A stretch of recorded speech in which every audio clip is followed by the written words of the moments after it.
Pentingnya orang sadar posisi, pentingnya orang ngerti statusnya, pentingnya orang ngerti wewenang dan tanggung jawabnya.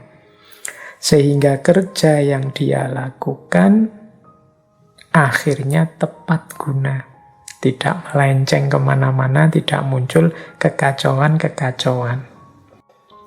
Ini saya uraikan secara umum saja karakter kerja yang produktif dan membahagiakan. Jadi sambil bekerja kita juga memperbaiki karakter kita. Yang pertama,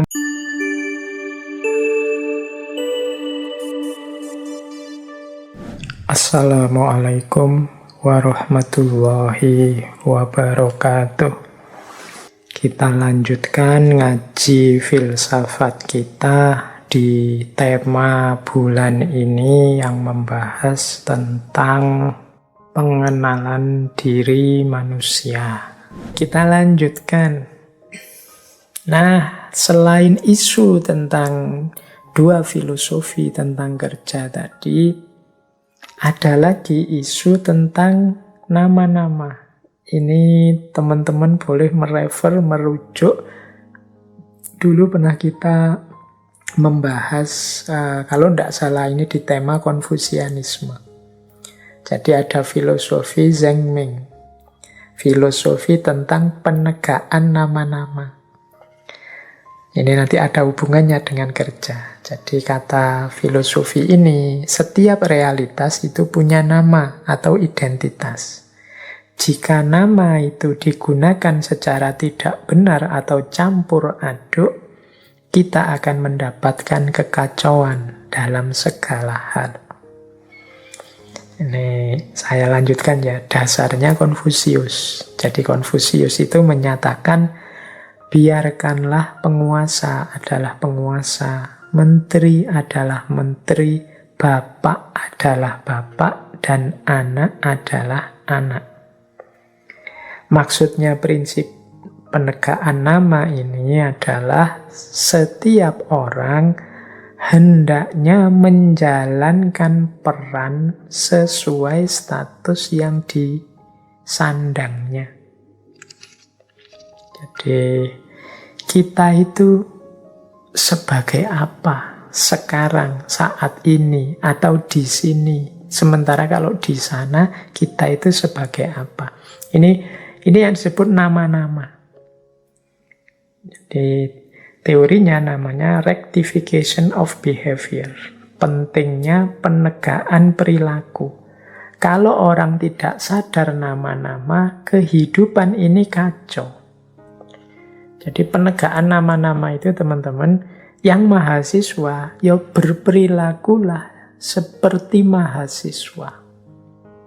Jalankan tugas-tugas sebagai mahasiswa. Yang orang tua, tunjukkan, wujudkan perilaku sebagai orang tua yang baik.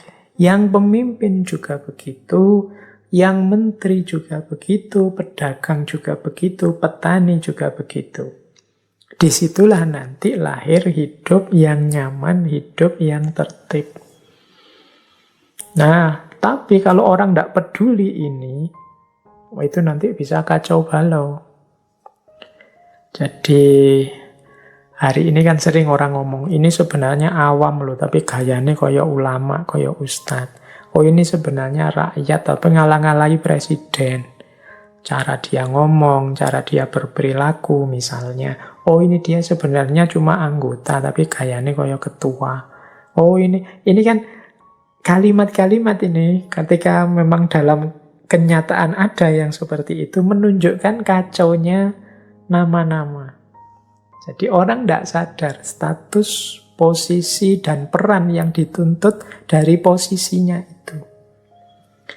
Kalau orang tidak sadar atau lupa peran yang harus dia mainkan, ya tentu saja ceritanya jadi kacau balau. Kayak kalau film apa drama itu loh, yang harusnya castingnya jadi antagonis, kok malah tidak mau, saya harus protagonis. Itu kan filmnya jadi kacau. Nah, hidup dalam nama-nama itu juga begitu.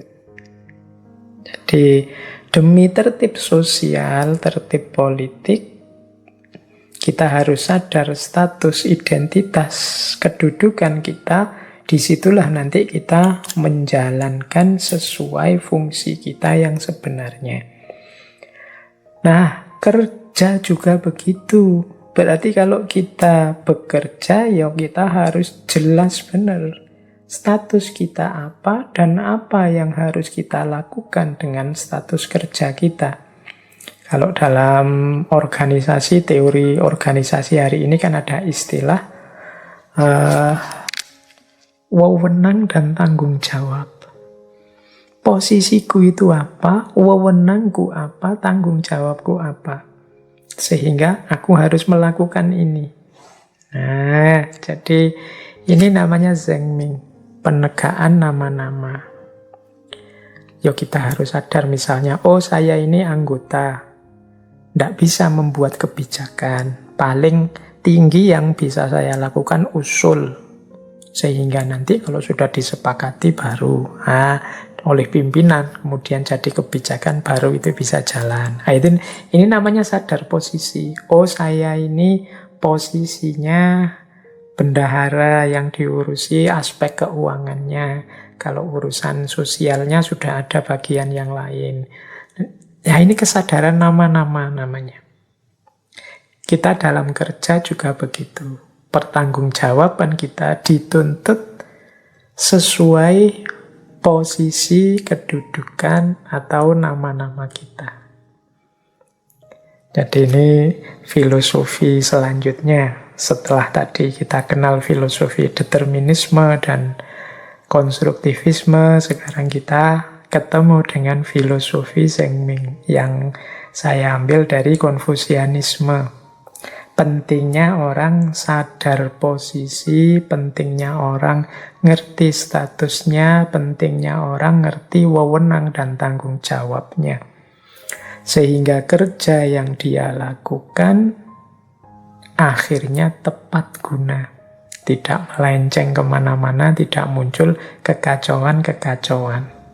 Baik, kita lanjutkan ya. Sekarang kita masuk ke aspek karakter. Jadi, kerja apapun yang kita lakukan itu tentu saja memerlukan dukungan karakter yang cocok, yang pas.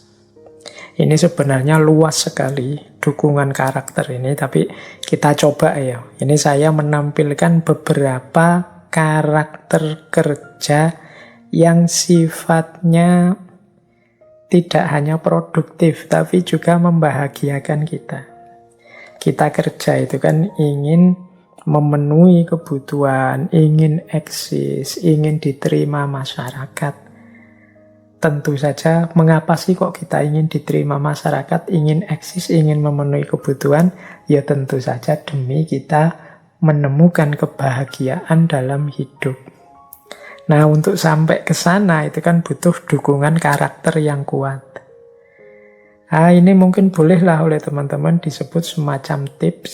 Mungkin lain waktu bisa bikin diskusi sendiri tentang karakter kerja yang mendukung sesuai kedudukan atau posisi atau jabatan teman-teman masing-masing.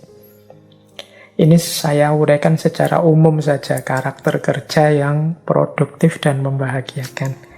Jadi sambil bekerja kita juga memperbaiki karakter kita. Yang pertama menurut saya penting dalam kerja itu adalah optimis. Jadi semangat bahwa yang saya lakukan ini akan berhasil, akan sukses. Mungkin banyak halangannya, tapi insya Allah akan ada hasilnya, ada wujudnya, ada manfaatnya. Ini namanya optimis. Jangan pesimis. Orang bekerja kok pesimis, itu ya pasti dia tidak memberikan sepenuhnya kemampuannya. Dia tidak mengerahkan sepenuhnya kapasitasnya. Wong dia sejak awal sudah pesimis. Sejak awal sudah mengeluh, ngapain sih aku kerja seperti ini? Apa sih hasilnya? Apa ya ada gunanya? Ya kalau sudah seperti ini ya mending mundur sebentar, direnungi lagi. Sampai kita ketemu optimisme dalam kerja. Jadi semangat bahwa yang kita lakukan ini sudah benar, sudah baik, dan nanti akan produktif. Yang kedua, menjadi diri sendiri. Jadi banyak orang yang tidak bahagia dalam bekerja, banyak orang yang tidak nyaman dalam bekerja karena dia tidak menjadi diri sendiri. Jadi dia mungkin demi uang, demi gaji, demi upah mengorbankan prinsip-prinsipnya, mengorbankan nilai-nilainya. Ini namanya tidak menjadi diri sendiri. Bukan berarti uang tidak penting loh ya, bukan berarti upah itu tidak penting ya. Memang yang kita tunggu kan itu antara lain dalam kerja. Tapi usahakan yang kita lakukan ini tidak nabrak nilai-nilai yang kita yakini, tidak nabrak prinsip-prinsip yang kita pegangi. Jadi kita tetap bisa menjadi diri kita sendiri dalam bekerja. Bukan diri yang terpaksa melakukan sesuatu, bukan diri yang tidak nyaman melakukan sesuatu. Keterpaksaan, ketidaknyamanan, itu menunjukkan kita belum menjadi diri kita sendiri. Kemudian yang ketiga, penting juga kita punya karakter ini. Ini mungkin bagi teman-teman ya yang masih muda-muda ini, ya yang tua juga termasuk, berani memulai. Ya kerja itu kan tidak hanya labor, menjadi pegawai atau buruhnya orang, tapi kan yang lebih utama yang work tadi, berkarya. Halangan paling besar ketika seseorang akan berkarya itu biasanya keberanian untuk memulai. Mikir terus, pertimbangan-pertimbangan terus. Akhirnya tidak melangkah-melangkah. Mau melangkah selangkah, mikir. Ini nanti kalau ada halangan gini gimana?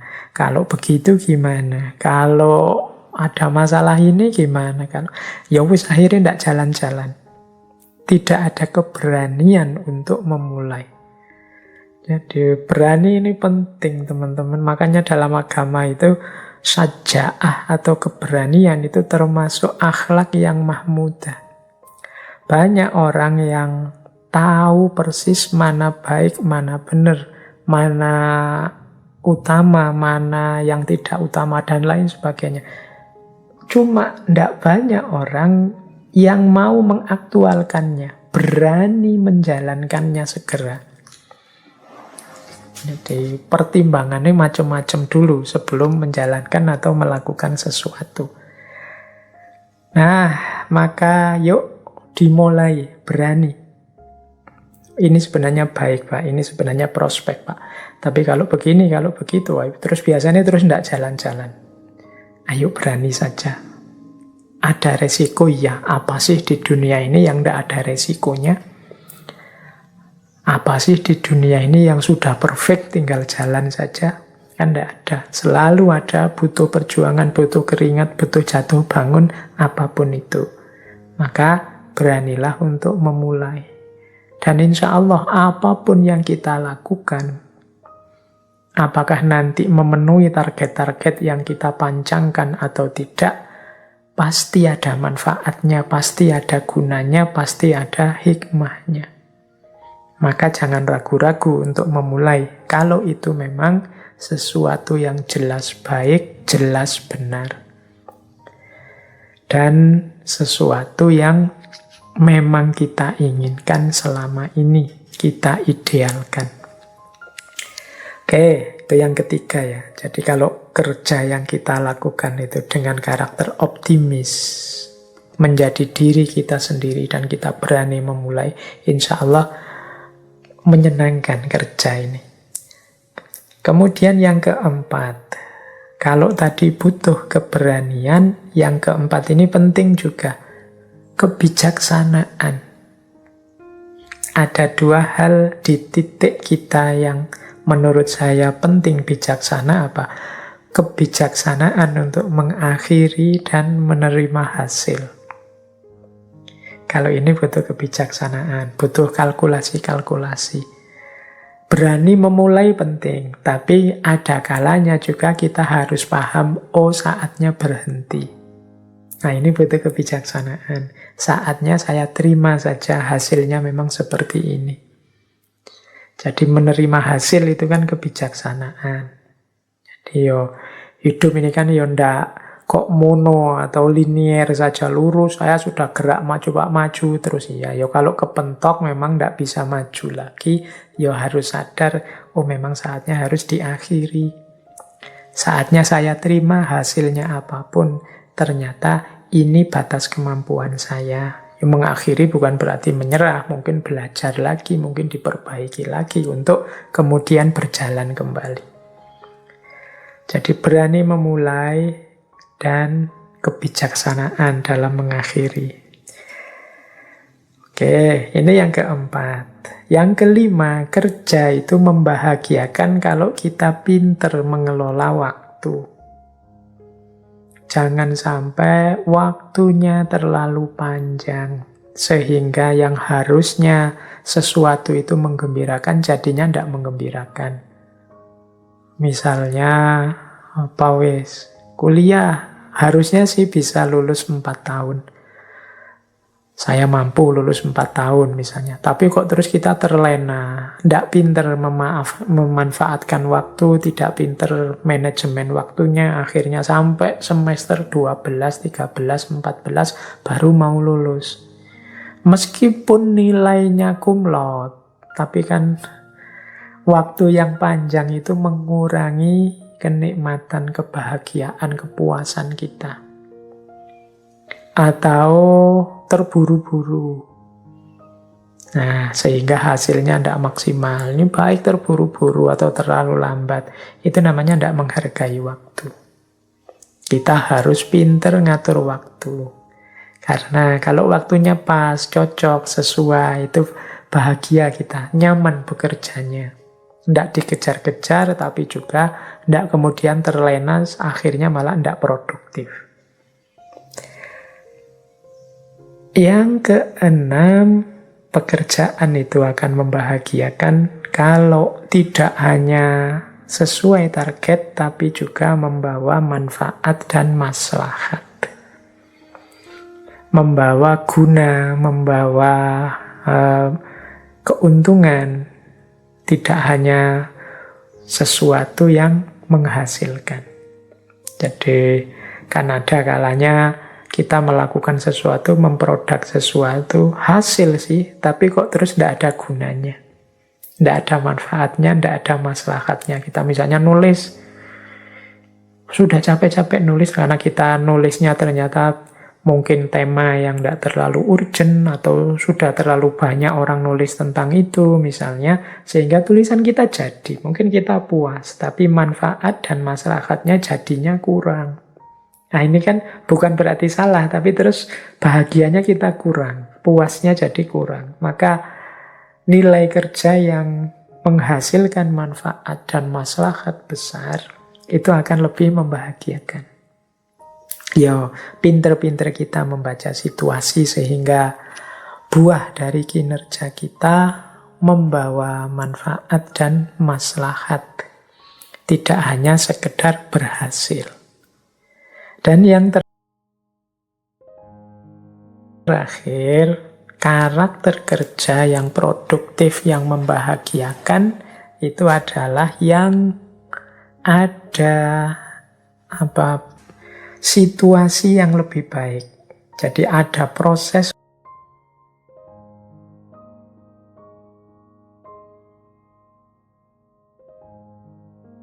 menuju kondisi yang lebih baik dari sebelumnya. Jadi sebelum saya melakukan ini Pak, situasinya begini, tapi setelah saya melakukan itu, akhirnya berubah. Sebelum saya melakukan ini, orang-orang di sini itu Pak, musuhan semua, tapi setelah saya ajak musyawarah, saya ajak rundingan, sekarang pada rukun, mau gotong royong. Ini kan ada situasi lebih baik. Sebelum saya membuat alat ini Ini orang-orang kalau kerja capeknya luar biasa, tapi setelah saya menghasilkan alat ini, itu mereka tidak terlalu capek lagi. Ini kan membahagiakan. Ada situasi yang lebih baik dari sebelumnya. Nah, teman-teman, ini mungkin bisa bahan refleksi kita ya. Mari membangun ini. Kalau kita ingin kerja yang tidak sekedar produktif, tidak sekedar menghasilkan, tidak sekedar membuahkan income untuk kita, tapi juga membahagiakan.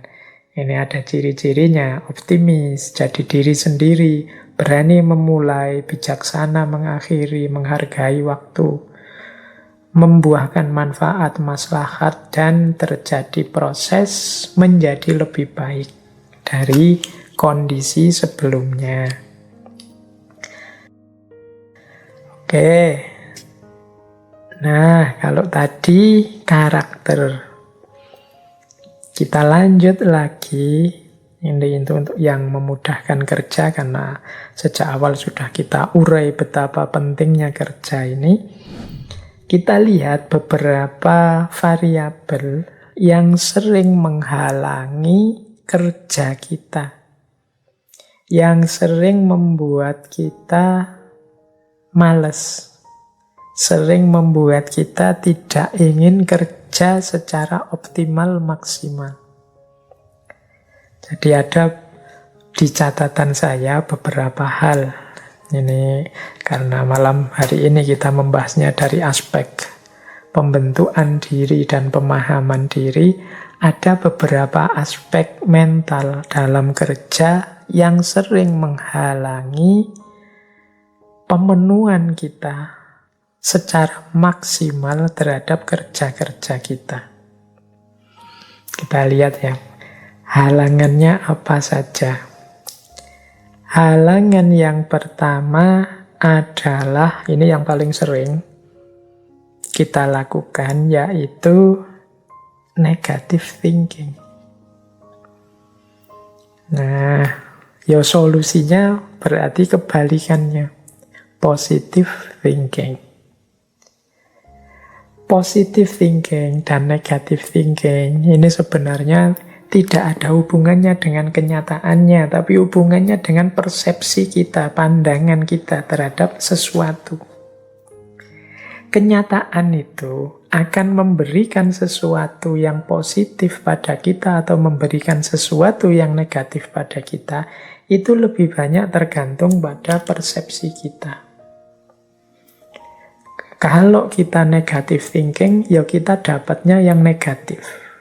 Kalau kita positive thinking, ya kita dapatnya yang positif. Banyak orang tidak mau melakukan sesuatu karena negative thinking. Menurut saya, kalau melakukan itu pasti gagal. Menurut saya, kalau berteman dengan dia pasti tersakiti. Menurut saya, kalau kerja di situ pasti nanti sengsara dan lain sebagainya. Menurut saya, kalau saya nulis-nulis mesti nanti tidak ada yang senang dengan tulisan saya. Wong sudah banyak yang nulis tentang ini. Menurut saya, kalau saya nanti coba membuka usaha mesti rugi, mesti sepi. Wong saingannya sudah luar biasa. Ini namanya negative thinking. Jadi ada satu kalimat yang saya suka. Ini banyak dikutip oleh motivator-motivator dari tradisi Konfusianisme. Jadi kalimatnya begini: jika engkau menganggap orang di depan dirimu sebagai teman, engkau akan mendapat berkah teman. Bila engkau menganggapnya guru, engkau akan mendapat berkah guru. Begitu juga sebaliknya. Bila engkau memberi cap jelek, kotor, hina, maka engkau akan mendapatkan berkah yang sama. Jadi, pikiran kita, tanggapan kita, itu nanti menentukan apa yang kita peroleh. Kalau teman-teman menganggap, misalnya, teman-teman ada teman, Ini sebenarnya teman biasa sih, yo mungkin teman kampus atau teman sekolah atau teman di kampung biasa saja. Kalau kita menganggap dia hanya teman, yo manfaat pertemanan yang kita dapat. Tapi kalau saya anggap dia tidak sekedar teman, bagi saya dia guru. Loh, yang semula posisinya hanya teman, kemudian kita anggap ini dia juga guru, itu kan kita dapat banyak manfaat dari dia selain pertemanan. Mungkin pelajaran-pelajaran, mungkin tuntunan-tuntunan meskipun secara tidak sadar. Karena saya anggap guru karena banyak hal yang perlu saya tiru dari dia. Loh, itu kan ketika kita dekat dengan dia, itu kan kita memposisikan diri sebagai orang yang belajar. Saya belajar ini, saya belajar itu. Beda kalau seperti sebelumnya kita anggap dia ini teman saja. Ya kita mendapat manfaat, cuma manfaat pertemanan saja. Ini yang tadi ya saya maksud berhubungan dengan positive thinking, negative thinking. Kalau kita berpikir negatif, ya hal-hal negatif yang kita dapat.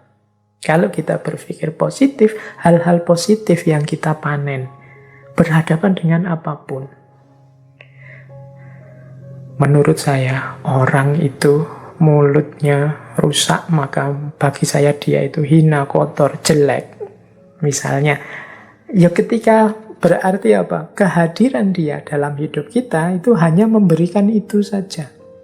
Kita melupakan mungkin jangan-jangan dari selain yang jelek-jelek tadi masih ada baiknya. Tapi kita menutup mata terhadap itu karena kacamata yang kita pakai, kacamata yang negatif. Nah, ini Bapak ini menurut saya ya guru saya, tapi sekaligus bagi saya orang tua saya. Itu kan dari satu orang kita bisa dapat dua manfaat. Tapi misalnya begini, kamu itu sebenarnya temanku, tapi bagiku sekarang engkau adalah musuh. Loh, pandangan kita bahwa dia ini musuh, itu kan membuat kita kalau berhadapan dengan dia, kemudian jadi hati-hati, tidak mau dekat, kemudian waspada. Kalau dia mau apa-apa, kita curigai dulu, dan lain sebagainya. Jadi perspektif kita, pandangan kita, itu menentukan. Dalam kerja juga begitu, pikiran-pikiran kita yang negatif akan jadi penghalang. Maka kalau bisa, mari mengembangkan pikiran yang positif. Positive thinking, jangan negative thinking. Nah, yang kedua, yang sering menghalangi kita untuk kreatif, produktif dalam kerja adalah ego. Jadi ego itu sudah, apalagi ego dengan definisi sakarepe dhewe. Kita hanya mencari nyaman kita saja, enak kita saja, asik kita saja. Kita tidak mau lepas banyak energi, kita tidak mau mengeluarkan banyak tenaga, banyak daya, dan macam-macam. Kita kemudian sensitif kalau dikritik orang kita. Ini namanya ego.